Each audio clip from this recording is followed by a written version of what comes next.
நமச்சிவாய வாழ்க. இன்று நாம் கடகராசியில் மார்கழி மாதத்தினுடைய பலனை பற்றி பார்க்கலாம்.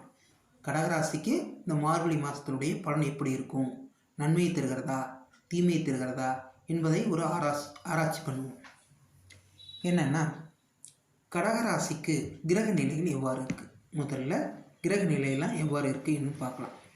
கடகராசிக்கு மார்கழி மாதத்தினுடைய பலன் அடிப்படையில் பார்த்துட்டோம்னா, 3ஆம் இடத்துல கேது இருக்குது. 3ஆம் இடத்துல கேது இருப்பது, அடுத்தது 4ஆம் இடம் என்று சொல்லக்கூடிய இடத்துல 4ஆம் இடத்துல சுக்கிரன் இருக்குது. சுக்கிரன் ஆட்சி பெற்று இருக்குது. இது 4ஆம் இடத்துல சுக்கிரன் ஆட்சி பெற்று இருப்பது இது என்னன்னு கேட்டிங்கன்னா, வண்டி வாகன சேர்க்கை, வீடு வண்டி வாகனம் இந்த கடகராசிக்காரர்களுக்கு ஏற்படக்கூடிய அதிக வாய்ப்பு இருக்குது. இந்த கேது மூணில் இருக்கிறது என்னென்னா, ஒரு சிறிய தடையை ஏற்படுத்தும் அப்படிங்கிறத சொல்லுது. ஒரு சிறிய தடையை ஏற்படுத்துது. கிரகத்தின் அடிப்படையில் 3ஆம் இடத்துல இருந்ததுன்னா, 3ஆம் இடம்னா பயணம், இதன் அடிப்படையில் சிறிய ஒரு வகையை தடையை ஏற்படுத்துது. 4ஆம் இடம் என்பது என்ன, வண்டி வாகனம், பொருளாதாரம், சுகம் என்ற அடிப்படையில் பார்க்கப்பட்ட மாத்தூர் ஸ்தானம். மாத்தூர் ஸ்தானம் அம்மா அப்படின்னு அர்த்தம். அதன் அடிப்படையில் பார்க்கப்பட்டால் அம்மாவுக்கு உடல்நிலையில் கொஞ்சம் உடல்நிலை ஒரு பார்வை இருக்கிறதுனால நல்லா இருக்கும் அப்படிங்கிறது சொல்லுது. அடுத்து வண்டி வாகன சேர்க்கை இது ஏற்படுத்தும் அப்படிங்கிறதையும் சொல்லுது. இது 4ஆம் இடத்துல சுக்கிரன் ஆட்சி பெற்றும் குரு பார்வையில் இருக்கிறதுனால ரொம்ப நல்லா இருக்கு. குரு கிரகம் 4ஆம் இடத்துல நல்லா இருக்குங்கிறத எடுத்து சொல்லுது. அடுத்த இது ஆட்சியில் இருக்குது. இந்த சுக்கிரன் ஆட்சியில் இருக்குது. 5ஆம் இடம் என்பது பூர்வ புண்ணிய ஸ்தானம் அப்படின்னு சொல்லுது. பூர்வ புண்ணிய ஸ்தானம் குழந்தை ஸ்தானம்,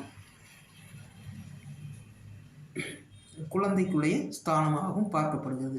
அது குழந்தை, அதாவது திருமணம் பண்ணவங்களுக்கு, திருமணம் பண்ணவங்களுக்கு குழந்தை பாக்கியத்தை ஏற்படுத்தக்கூடிய அமைப்பு இந்த மார்கழி மாதத்தில் இருக்குது அப்படிங்கிறதையும் சொல்லுது. ஏன்னா செவ்வாய் இங்கே ஆட்சி பெற்று இருக்குது. செவ்வாய் ஆட்சி பெற்றிருந்தால் அந்த ஸ்தானத்துடைய அமைப்பை தரணும் அப்படிங்கிறது விதி. 2வது குலதெய்வ வழிபாடு, குலதெய்வத்துடைய அருள், இவங்களுக்குடைய குலதெய்வத்துடைய அருள் உங்களுக்கெல்லாம் கிடைக்கும் அப்படிங்கிறதையும் சொல்லுது. 6ஆம் இடத்துல சூரியன் இருக்குது. நட்பு வீட்டில் தான் இந்த சூரியன் இருக்குது. சூரியன் நல்ல நிலையில் இருக்குது. கூட புதனும் சேர்க்கை பெற்றிருக்கு. 7ஆம் இடத்துல கிரகம் இல்லை. 8ஆம் இடத்துல சனி பகவான் இருக்குது. சனி பகவான் 8ஆம் இடத்துல இருக்குது. அது பார்த்துட்டிங்கன்னா ஆட்சி பெற்று காணப்படுது. இப்போ 8ஆம் இடத்துல ஆட்சி பெற்று காணப்பட்டால் என்னென்னா, ஆயுள் பலத்தை கொடுக்கும். ஆயுள் பலத்தை கொடுக்குது. அப்புறமேட்டுக்கு என்ன பண்ணுது அப்படின்னு பார்த்தீங்கன்னா, 9ஆம் இடத்துல ராகு பகவான் இருக்குது. ராகு பகவான் பாக்கியமாக கிடைக்கிறதுல கொஞ்சம் பெண்டிங் வருது அப்படிங்கிறதையும் சொல்லுது. ராகு பகவான் என்ன பண்ணுது, 9ஆம் இடங்கிறது பாக்கியஸ்தானம் அப்படின்னு சொல்லுது. அதாவது பார்த்தீங்கன்னா, நீங்கள் பாக்கியம் பண்ணதில் கொஞ்சம் பிரச்சனை ஏற்படுது அப்படிங்கிறது, தடை ஏற்படுத்துது. ராகுனா தடைக்கான கிரகம் அப்படின்னு அர்த்தம். 10ஆம் இடங்கிறது குரு. 10ஆம் இடத்துல குரு அப்படின்னு இருக்கும் பட்சத்தில் இது சுக்கிரனையும் அதை பார்க்குது. 10ஆம் இடத்துல குரு இருக்கிறது பதவிக்கு நாசம்னு சொல்லுவாங்க. அப்படிலாம் ஒன்றும் இல்லை. இது குரு பார்க்கறது ஏதாவது அந்த 10ஆம் இடத்து பழுதையாவது ஏதாவது ஒரு கிரகம் இருக்கணும் அப்படிங்கிறத சொல்லக்கூடிய இடம். அந்த இடத்துல நல்ல ஒரு கிரகம் இருக்குது. இந்த மாதத்தில் கிரக நிலை கடகராசி ரொம்ப அற்புதமாக அமைஞ்சிருக்கு. சரிங்களா? மார்கழி மாதத்தில் கிரகங்கள் அமைவுலாம் நல்லா இருக்குது. அதன் அடிப்படையில் நன்மையே பயக்கும் அப்படிங்கிறத எடுத்துக்காட்டுது. சரி, ஒரு ஸ்தானத்தை முதல்ல அதாவது என்னென்னா எப்படி இருக்கும் அப்படிங்கிறத பார்க்கலாம். இப்போ லக்னம்னு எடுத்துக்கிட்டோம். லக்னம்னா ஜாதகர், அதாவது ராசி, இந்த லக்னம் வரக்கூடாது, ராசின்னு வரணும். இப்போ கடகராசிக்கு எப்படி இருக்குன்னா, 1ஆம் இடம். அந்த கடகராசிக்கு அந்த தன்மை எப்படின்னா, சந்திரன் 27 நட்சத்திரத்தையும் சுற்றி வருது. இந்த கிரகங்கள்லாம் நல்லா இருக்கிறதுனால இந்த ராசிக்காரருக்கு இந்த மாதத்தில் மிகவும் அற்புதமான நிலையை ஏற்படுத்தக்கூடிய அமைப்பு இருக்கிறது. பொருளாதாரத்திலும் சரி, அந்தந்த வயதினருக்கு ஏற்ற மாதிரி, இப்போ திருமண வயதில் இருக்கவங்களுக்கு திருமணத்தை ஏற்படுத்தக்கூடிய அமைப்பையும், குழந்தைகளாக இருக்கக்கூடியவங்களுக்கு சந்தோஷமான குதூகலமான அமைப்பை ஏற்படுத்தக்கூடிய அமைப்பையும், கல்வியில் மிகப்பெரிய ஒரு நன்மை பயக்கக்கூடிய அமைப்பையும் ஏற்படுத்துது. திருமணம் ஆகாதவங்களுக்கு திருமணத்தை பற்றி பேசுகிறதுக்கான, அதாவது இந்த மாதத்தில் நிச்சயமனம் பண்ண மாட்டாங்க, ஆனால் பேசி வைக்கலாம் அப்படிங்கிற மாதிரிலாம் பார்ப்பாங்க. திருமணம் பண்ணிடலாமா அப்படிங்கிறதெல்லாம் பேசுவாங்க. அது பேச்சு வழக்கில் அவங்க பார்த்துக்கிட்டு பேசியிருப்பாங்க அப்படிங்கிறத சொல்கிறேன். அடுத்து இப்போ என்னென்னா இந்த லக்னத்துக்காரங்களுக்கு இப்படி இருக்கா. அடுத்து இரண்டாம் இடங்கிறது குடும்பஸ்தானம். குடும்பஸ்தானம், தனஸ்தானம், வாக்குஸ்தானம்னு சொல்கிறது. குடும்பம்னு சொல்லிட்டோம்னா குடும்பத்தில் புது நபர்கள் வரவு, குழந்தை பாக்கியத்தை கொடுக்கக்கூடிய அமைப்பு, உறவுகள் மூலம் குதூகலமாக இருக்கிறது, பண வரவுனா நீங்கள் தொழில் செய்கிறதுலையும் சரி, வியாபாரத்துலையும் சரி, முன்னே கொடுத்து வந்த காசாக இருந்தாலும் சரி, இந்த வரக்கூடிய அமைப்பு இருக்குதுன்னு எடுத்துக்காட்டுது. வாக்குஸ்தானம், ஒருத்தர்கிட்ட நீங்கள் இப்போ பணம் தர்றேன் அப்படின்னு வாக்குலாம் ஒரு தெளிவாக இருக்கக்கூடிய அமைப்பு ஏற்படுத்துது. இப்போ தரேன்னு சொல்லும்போது தரத்துக்கான பணம் வரவை குறிக்கக்கூடிய ஸ்தானமாக இருக்கிறதுனால நன்மை பயக்குது. மூன்றாம் இடங்கிறது பயணத்தையும் முயற்சியையும் இப்படிலாம் ஏற்படுத்தக்கூடிய அமைப்பு, வீரியத்தையும் ஏற்படுத்தக்கூடிய அமைப்பு. இது 3ஆம் இடங்கிறது என்னன்னு சொல்லி பார்த்துட்டிங்கன்னா இந்த கேது போய் அமைஞ்சிச்சு. இந்த ஸ்தானத்தினுடைய காரகத்தை பூரா அப்படியே பெண்டிங் பண்ணும், தடை பண்ணும். இப்போ பயணங்களில் தடை ஏற்படுத்தும். இளைய சகோதர ஸ்தானங்களுக்கும் ஜாதகத்துக்கும் கொஞ்சம் கருத்து வேறுபாடு கொடுக்கும். இதெல்லாம் ஏற்படுத்தக்கூடிய அமைப்பு ஏற்படுத்துகிறது அப்படிங்கிறது சொல்லுது. அடுத்து 4ஆம் இடம்னா வண்டி வாகனம், பொருளாதாரம், மாத்திருஸ்தானம்னு சொல்லக்கூடிய ஸ்தானம். இந்த ஸ்தானம்னு பார்த்திங்கன்னா வலிமையாக காணப்படுது. 4ஆம் இடத்துல இருக்க சுக்கிரன் வலிமையாக இருந்துட்டால் அந்த ஸ்தானத்திற்கு கிடைக்கக்கூடிய அமைப்பு கூட நல்லா நன்மையாக இருக்கும் அப்படிங்கிறத எடுத்துக்காட்டுது. சரிங்களா. வண்டி வாகன சேர்க்கை, அம்மாவுக்குடைய நிலை, அடுத்து போக்குவரத்துக்கூடிய அமைப்பு பார்த்திங்கன்னா நன்மையாக இருக்குது அப்படிங்கிறது எடுத்து காமிக்குது. அடுத்து 5ஆம் இடம் என்று சொல்லக்கூடிய ஸ்தானம். இது பூர்வ புண்ணியத்தினுடைய அமைப்பை எடுத்துக்காட்டுது. பூர்வ புண்ணிய ஸ்தானம் குழந்தை பாக்கியம் அப்படிங்கிறத காமிக்குது. இது பூர்வ புண்ணியம் அப்படின்னு சொல்லிட்டா பூர்வ புண்ணியத்தில் அந்த இருக்கக்கூடிய செவ்வாய் வலிமையாக இருக்கிறனால பூர்வ புண்ணியத்தில் கிடைக்கக்கூடிய அமைப்பு நன்மை இவங்களுக்கு சேருது. இது குழந்தை பாக்கியம், இந்த குழந்தை பாக்கியம் இல்லாதவங்களுக்கு இந்த மாதத்தில் குழந்தை பாக்கியத்தை ஏற்படுத்தக்கூடிய அமைப்பு நல்லா இருக்குது அப்படிங்கிறத எடுத்து காமிக்கிறது. இப்போ செவ்வாய் வலிமையாக இருக்கனால செவ்வாய்ங்கிறது சகோதரஸ்தானம், சகோதரத்தின் கூட வலிமை அப்படிங்கிறத எடுத்து காமிக்கிறது. சரிங்களா.